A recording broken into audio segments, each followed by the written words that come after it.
দেখো বাবা, একটা কথা ভুলে যেও না, এই মানব জীবনটা হেলা ফেলা বা সাধারণ না। একে বলা হয়েছে দেব দুর্লভ, মানে দেবতাও এই মানব জন্ম আশা করলেই পাবে না, এত বড়।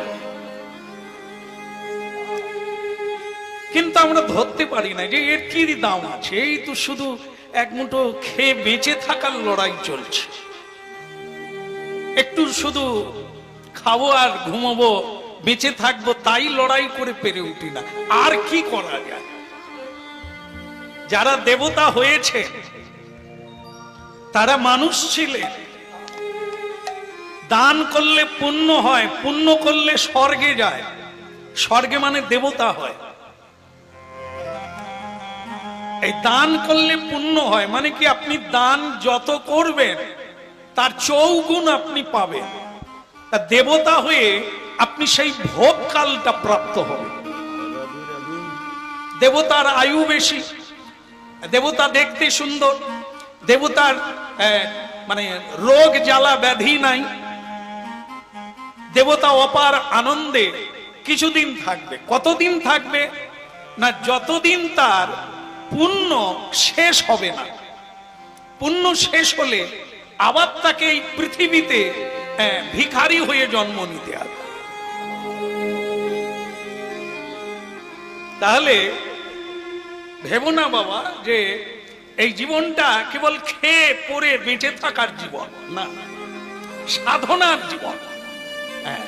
সাধনায় সিদ্ধি লাভ করলে তুমি দেবতা হতে পারবে, সাধনায় সিদ্ধি লাভ করলে তুমি মহাপুরুষ হতে পারো। আবার তুমি যদি নিজের কর্মদোষে তুমি কাপুরুষ হতে পারো, জানোয়ার হতে পারো, হেলিত অবহেলিত পতিত জীব হতে পারো। জেলখানায় কিছুদিন কেটে যাবে, সংসার জেলখানায় কিছুদিন কেটে যাবে, শান্তির ছিটে ফোঁটা তুমি পাবে না। এটা কেউ করে দেয় না, এ তুমি তোমার জীবনকে গড়ে তুলেছ। এখানে হচ্ছে যেমন কর্ম তেমন ফল।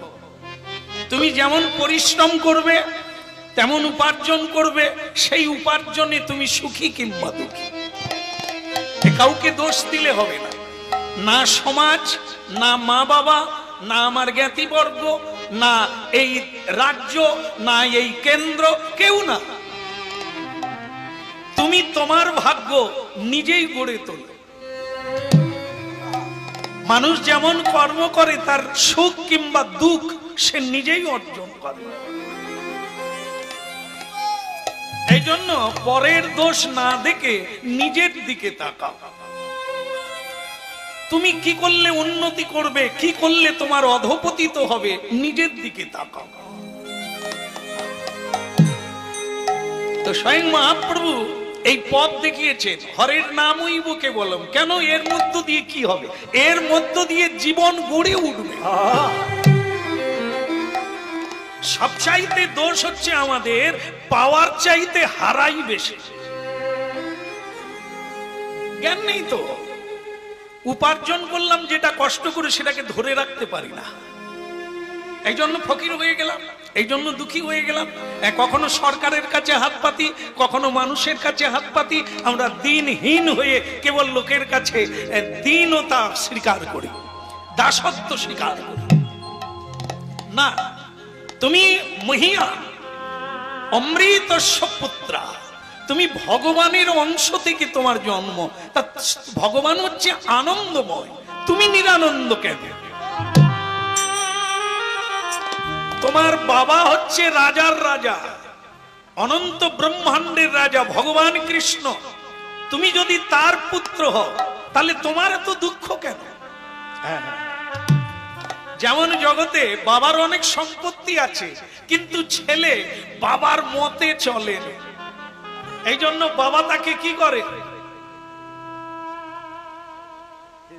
এটা কি ত্যাজ্য পুত্র, ত্যাগ করে দেয়।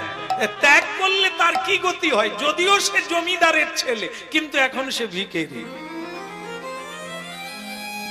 তাহলে বাবার অনেক আছে, কিন্তু তার ছেলে ভিখারি কেন? নিজের দোষে। মেনে চলে না, মানিয়ে চলে না, বুঝে চলে না, অসৎসঙ্গ করে, তাই তাকে থালে মূলে সব হারিয়ে ভিখারি হতে বলে। সর্বৈশ্বর্য পূর্ণ সরৈশ্বর্য পূর্ণ ইতি ভগবান। তা ভগবান যদি সরৈশ্বর্যের মালিক হলেন, আমরা দুঃখী কেন? তার কারণ হলো আমরা বাবাকে মানি না। নিজেকে বাবা মনে করি, নিজেকে মালিক মনে করি, অন্যের কাছে হাত পাতি, কিন্তু ঈশ্বর তত্ত্ব জানা নেই। আসল বাবাকে ভুলে গেছি, তাই বাবার সম্পত্তি থেকে আমি বঞ্চিত হয়ে যাই। ভজ রাধা কৃষ্ণ। কীর্তন কীর্তন কেন শুনতে এসেছি? যা হবার হয়েছে, এ জানতে পারলাম দোষটা কোথায়, ভুলটা কোথায়। এখন শুরু করো। ভজ রাধা কৃষ্ণ গোপাল কৃষ্ণ কৃষ্ণ কৃষ্ণ বল।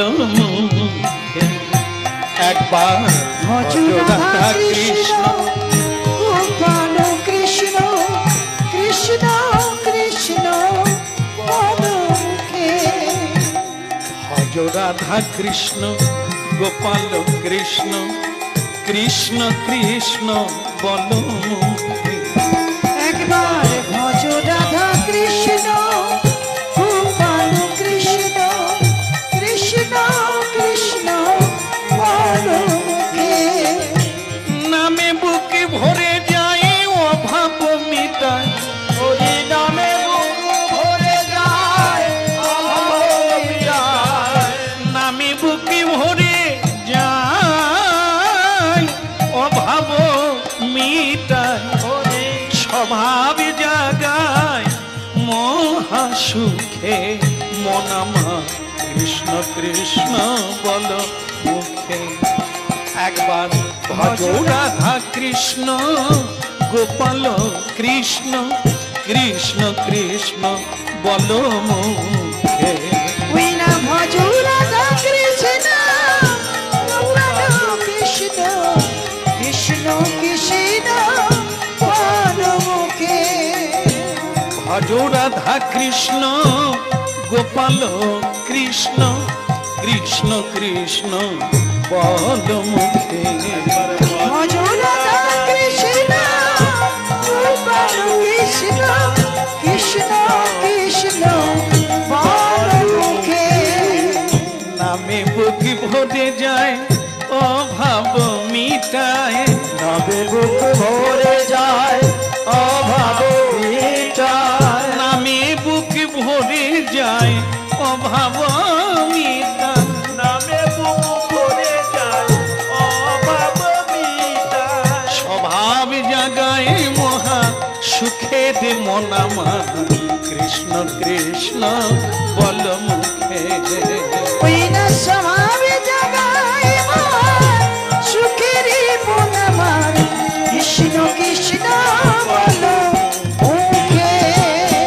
ভজ রাধা কৃষ্ণ গোপাল কৃষ্ণ কৃষ্ণ কৃষ্ণ বল মুখে। ওই না ভজ রাধা কৃষ্ণ গোপাল কৃষ্ণ কৃষ্ণ কৃষ্ণ বল মুখে। কৃষ্ণ কৃষ্ণ বল মুখে। কৃষ্ণ কৃষ্ণ বল মুখে। কৃষ্ণ কৃষ্ণ বল মুখে। কৃষ্ণ কৃষ্ণ বল মুখে। ভজ রাধা কৃষ্ণ গোপাল কৃষ্ণ কৃষ্ণ কৃষ্ণ বল মুখে। ওই না ভজ রাধা কৃষ্ণ গোপাল কৃষ্ণ কৃষ্ণ কৃষ্ণ বল মুখে। কৃষ্ণ কৃষ্ণ বল মুখে। কৃষ্ণ কৃষ্ণ বল মুখে। কৃষ্ণ কৃষ্ণ বল মুখে। কৃষ্ণ কৃষ্ণ কৃষ্ণ বল মুখে, কৃষ্ণ কৃষ্ণ বল। কৃষ্ণ কৃষ্ণ বল মুখে, কৃষ্ণ কৃষ্ণ বল মুখে, বল মুখে বল। ভগবানের চেয়েও যেটা বড় তত্ত্ব, আপনার ভাগ্যবান সেই তত্ত্ব জানেন এবং শুনছেন। সেটা হচ্ছে ভগবান, ভগবত তত্ত্বের চেয়ে গুরু তত্ত্ব সবচাইতে বড়। আবার এই গুরু অন্য কেউ নয়, স্বয়ং ভগবানই গুরু হয়ে পৃথিবীতে আসে। জীবেরও নিস্তার লাগি নন্দসুত হরি, ভুবনে প্রকাশ হন গুরু রূপ ধরে। তা আজ আমরা কথা শুনছি সদানন্দের কথা, ভক্ত সদানন্দের পুনর্জীবন। এটা জানতে হবে, শুনতে হবে, আর বুঝতে হবে জীবনটা কি। একটা জিনিস জেনে রাখবেন, আমরা আছি কোনো মানে স্থলে নয়, জলে। সংসার সাগরে, নদী নয়, নালা নয়, পুকুর নয়, ডোবা নয়, সরোবর নয়, সাগরে। সাগর যেমন সীমাহীন, এ সংসার গহর তেমনি সীমাহীন গর্ত, গভীরতা। ধ্যান দিয়ে শুনুন, শেষ হতে গেল। সংসারে হাবুডুবু খাচ্ছি, অনেকগুলো জন্ম পারাপারে যেতে পারি না। কারণটা কি? তত্ত্বটা জানি না, সাধু সঙ্গ করি না। জীবনে অনেক জেনেছি, আসল তত্ত্বটা জানি না। অনেক আস্তে আস্তে অনেকের ঠিকানা জানি, মোবাইলে রেখেছি, কিন্তু নিজের ঠিকানা জানি না। রাধে রাধে। কে আমি, কি মোর কর্তব্য, কেন? এটা আমাদের কারোরই বাড়ি না। আসল বাড়ি হচ্ছে বৈকুণ্ঠে, ভগবানের চরণ। সেই ঠিকানা অনেকদিন ভুলে গেছে, তাই এই জঙ্গলে পড়ে আছে।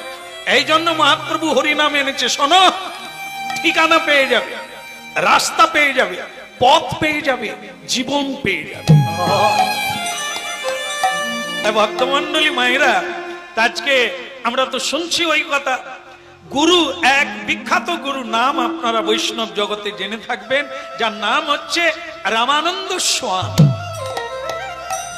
রামানন্দ স্বামী এক অপার গুরু। তার এক শিষ্য নূতন এসেছে, নাম তার সদানন্দ। অল্প বয়স, এই অল্প বয়সের ছেলে প্রথমেই বলছেন, গুরুদেব আমার কাজ কি? শুনতে হবে, কেননা আমাদের তরি আছে, কে নাই। যেমন ধরুন নৌকা আছে, 100 জন বসে আছে, নৌকা যাচ্ছে না, ব্যাপারটা কি? কি ব্যাপার? নৌকা যাচ্ছে না কেন? 100 জন লোক বসে আছে, মাঝি নাই। ওরে বাবা, আপনারা জানেন তাহলে 100 জন যাত্রী আছে, শুধু একজন নাই, এই জন্য নৌকা যাচ্ছে না। এক জায়গায় নৌকা দাঁড়িয়ে আছে। একটা বাস গাড়ি, 100 জন যাত্রী বসে আছে, দাঁড়িয়ে আছে, গাড়ি যাচ্ছে না কেন? বাবা, এ তো সোজা ব্যাপার। এক বুড়িমা মেয়ের বাড়ি যাবে, পড়াশুনো জানে না। আগেকার ঠাকুমা তো, সে একটা পুটলি বগলের মধ্যে নিয়ে, আগো এই বাস জামাই বাড়ি যাবে? এরকম কেউ জিজ্ঞাসা করে? এ তো জায়গার নাম বলবি। তাকে সকলে বলে, ঠাকুমা এ সব জামাই বাড়ি যাবে, উঠে পড়ো। সে ঠাকুমা পিছন গেট দিয়ে উঠে দেখে লোকে লোকারণ্য, কোথাও সিট নাই। সে বুড়ি মা বলে, কি গাড়ি করেছ গা, একটা সিট নাই? হ্যাঁ, কোথাও সিট নাই। সামনে গিয়ে দেখে একটা সিট খালি। সে ঠাকুমা ভগবানকে বলে, প্রভু তোমার মুখে ফুল চন্দন পড়ুক, তুমি যে বুড়িটার জন্য একটা সিট রেখেছ, এর জন্য তোমাকে ধন্যবাদ। ঠাকুমা সেই সিটে বসে আঁচল থেকে পান খুলে খাওয়া চালু করে দিল। চলো গো বাবু চলো, মেয়ের বাড়িতে যাচ্ছি। এখন ওটা কার সিট আপনারা জানেন? তাহলে ড্রাইভারের সিট, নালে এত লোক দাঁড়িয়ে আছে, ঠাকুমা সিট পেয়ে গেল। ড্রাইভার চা খাচ্ছিল, সে দেখলো টাইম হয়ে গেছে, এইবার চা খেয়ে যেই গেট খুলে উঠবে, আর সেই সময় ঠাকুমা মানে ওই দেবে করেছে আর কি। আর ড্রাইভার তখন বলছে, ঠাকুমা ওটা আমার সিট। সে বলে, তোর বাবার সিট। কত কষ্ট করে পেলুম। সে বলে, আমার পরের গাড়ি আয়। কত কষ্ট করে বুড়ি মানুষ একটা সিট জোগাড় করলো, সে ছোকরা বলে, আমার সিট, তোর বাবার সিট। সে ড্রাইভার তখন বলে, ঠাকুমা আমি ড্রাইভার। সে বলে, তুই হলি বা চৌকিদার? তুই পরের গাড়ি আয়। তো সকলেই হাসছে ঠাকুমার কথা শুনে। ড্রাইভারের সিট আর ছাড়েনি, তাকে খালি বারবার বলে, তুই পরের গাড়ি আয়। তখন যাত্রীরা বলছে, ঠাকুমা মেয়ের বাড়ি আর যাওয়া হবে না। কেন হবেনি? কেন হবেনি? কেন গাড়িতে উঠেছি, যাবে। বলে, যে চালাবে তাকে তো উঠতে দিচ্ছ না। সে ড্রাইভার তখন বলে, ঠাকুমা আমি গাড়ি চালাই। তো ঠাকুমা বলে, তুই এই কথাটা তো এতক্ষণ বলিসনি, খালি বলে ড্রাইভার। তুই হলি বা চৌকিদার? তুই তো বলবি যে আমি গাড়ি চালাই। উঠে আয়, উঠে আয়। তা তুই যখন নামবি সিটটা আমাকে দিয়ে যাবে। তাহলে দেখুন, ওই সিটে ঠাকুমা বসলেও হবে না, আমার বাবা বসলেও হবে না, ওটা ড্রাইভারকে বসতে হবে। নৌকা চালাতে গেলে কান্ডারি মানে মাঝির দরকার। সংসার যদি সাগর হয়, মানুষের দেহ যদি তরি হয়, তাহলে গুরুকে, মাঝিকে, মাঝি হলো স্বয়ং গুরুদেব, যার কৃপাতে এপার থেকে হরি নামের তরি খানি শ্রী গুরু কান্ডারি। হরি হরি নামের তরি খানি শ্রী গুরু কান্ডারি। হরি নামের তরি খানি শ্রী গুরু কান্ডারি। হরি নামের তরি খানি শ্রী গুরু কান্ডারি।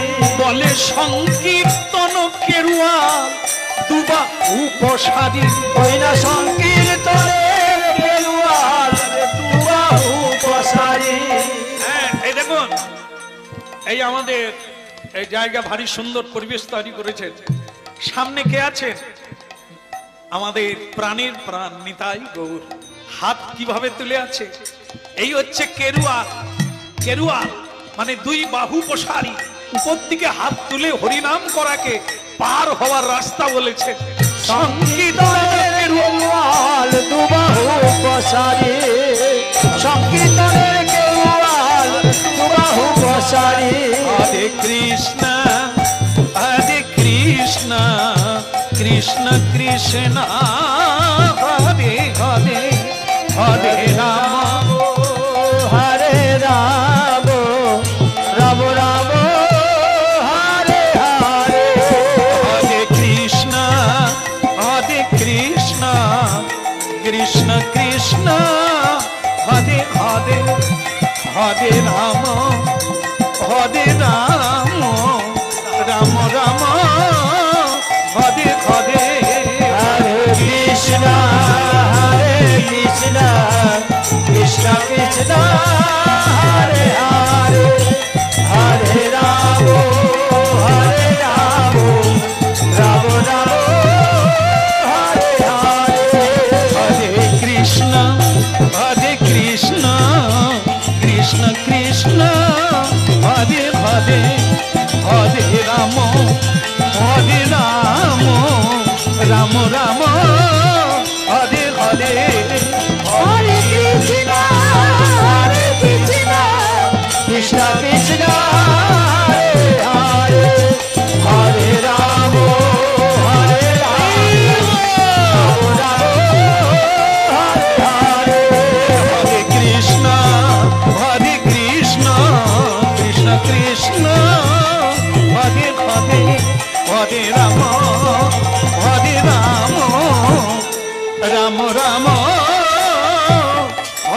হরে। পরম দয়াল শ্রী গুরুদেব কি। গোড়া ছাড়লে ডগা পাওয়া যাবে না। এই জন্য গোড়া হচ্ছে গুরু, বাকিটা হচ্ছে ভগবান। হ্যাঁ, এই জন্য গোড়া ধরতে হবে। এই জীবনে যদি সদ্গুরু পাওয়া যায় তো বাস, আপনি নিশ্চিন্ত হয়ে যান, আপনি ওপারে যাবেন, মুক্তি পাবেন। এই জঞ্জালময় ত্রিতাপ জ্বালা থেকে আপনি অবশ্যই মুক্তি পাবেন। তাই সদানন্দ বলল, গুরুদেব আমার উপরে আপনার আদেশ কি? যাও ভিক্ষা করে নিয়ে এসো। ভিক্ষা করে নিয়ে এসে ভগবানকে ভোগ লাগাতে হবে, যাও। সদানন্দ যাওয়ার আগে একটা প্রশ্ন করলো, গুরুদেব আচ্ছা ভিক্ষা কেন চাইতে হয়? এই শিষ্য হলে ভিক্ষা করে গুরুকে দিতে হয়, কেন দিতে হয় গুরুদেব? আগে জেনে নাও ভিক্ষা কখন চায়। দুটো কারণ। একটা কারণ হলো যখন তার কিছু নাই, একবারে কাঙাল, তখন তাকে আবার নিজের শরীর থেকে অসমর্থ, তখন তাকে ভিক্ষা চাইতে হয়, এটা একটা। দ্বিতীয় হচ্ছে মানুষের যদি চরিত্র তৈরি করতে হয় তাহলে তাকে ভিক্ষা চাইতে হয়। যেমন দেখবেন আপনারা জানেন জীবনে মা বাবা মারা গেলে শ্রাদ্ধের সময় ভিক্ষা চাইতে হয় না? কেন জানেন অনেকে কেন করে? হয় চাইতে হয় বোধ হয় ভিক্ষা চাইতে। কিন্তু কেন? ভিক্ষা চাইলে যেটা আসে সেটা কি? বিনয়। এই বিনয় হচ্ছে মানব জীবনে এক মহাসম্পদ। যার বিনয় আছে তার অনেক কিছু আছে, যার বিনয় নাই তার কিছু নাই। কেবল ক্রোধ আছে, ক্রোধ দূরীভূত হবে এই বিনয় রূপী গুণটা যদি কারো থাকে। যদি মাথা নিচু করতে পারে সে কারোর সঙ্গে ঝগড়া করতে পারবে না। যদি মাথা নিচু হয় তাহলে পাবে শ্রদ্ধা, পাবে জ্ঞান, পাবে ভক্তি, পাবে শক্তি পাবে। আর যদি মাথা উঁচু হয় অহংকার আসবে, আর সেই অহংকারে মানুষের ধ্বংস।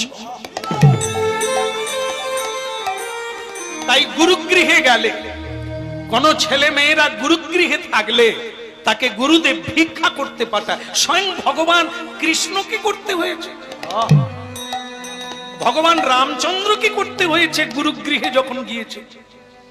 ভগবান কৃষ্ণ যখন অবন্তীনগরে শান্তিপুনি মুনির পাঠশালায় পড়তেন, ওনাকে গরু চড়াতে হয়েছে, কাঠ কুড়োতে হয়েছে, জল আনতে হয়েছে, ঝাড়ু দিতে হয়েছে, গোবর শুকোতে দিতে হয়েছে।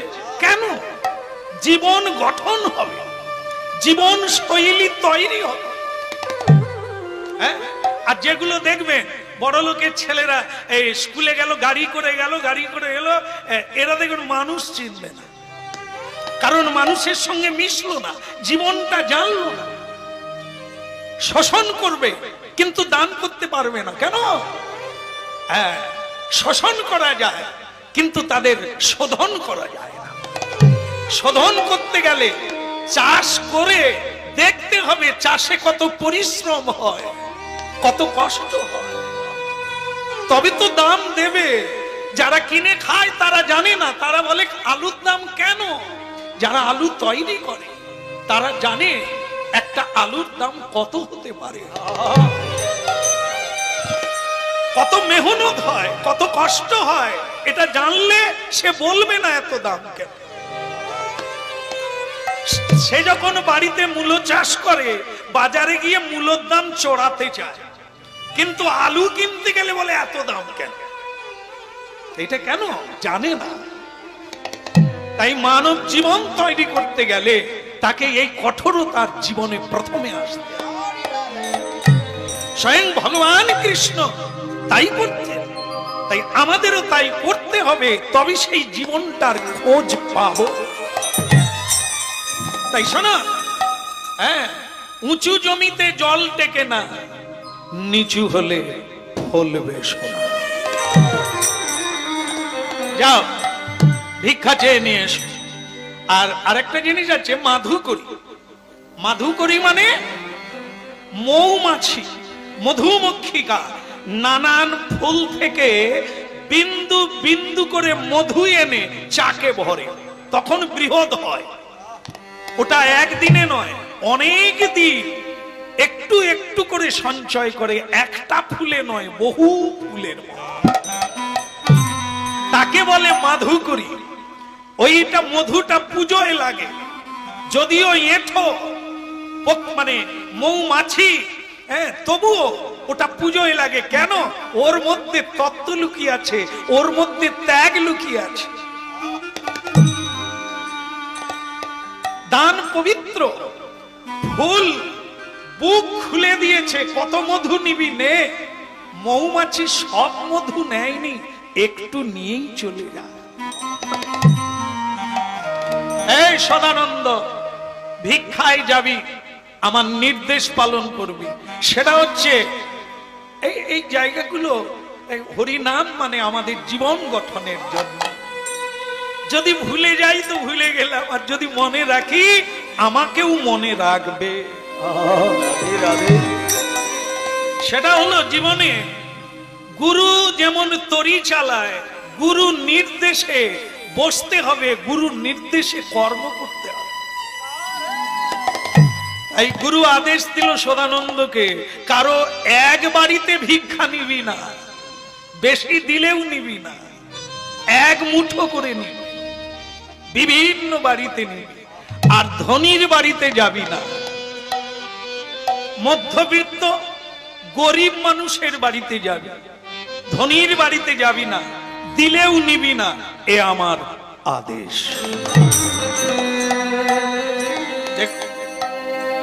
ভক্তমন্ডলী মায়েরা, মহাপ্রভুর ভোগ লাগাতে গেলে 5টা বাড়ি হলেও ভিক্ষা করে আনতে হবে। ভিক্ষার দ্রব্যে কোনো কামনা থাকে না, ভিক্ষা ব্যতি রেখে সব দ্রব্যে কামনা আছে, বাসনা আছে। জয় জয় শ্রী গুরু প্রেম কলপ, জয় জয় শ্রী গুরু প্রেম কলপ,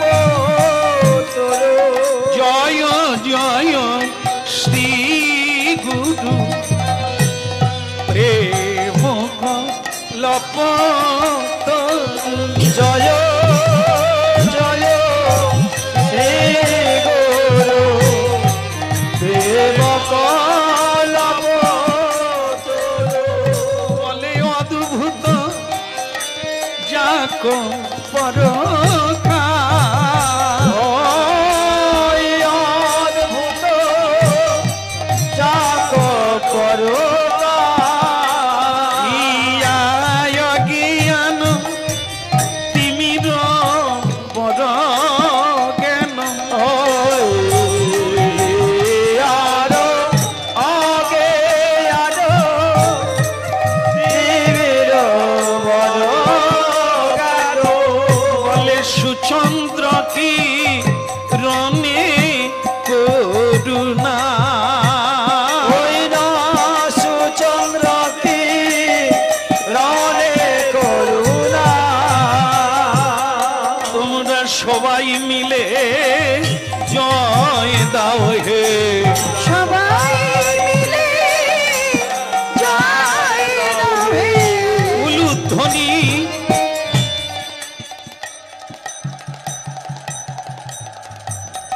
আর হরিধ্বনি,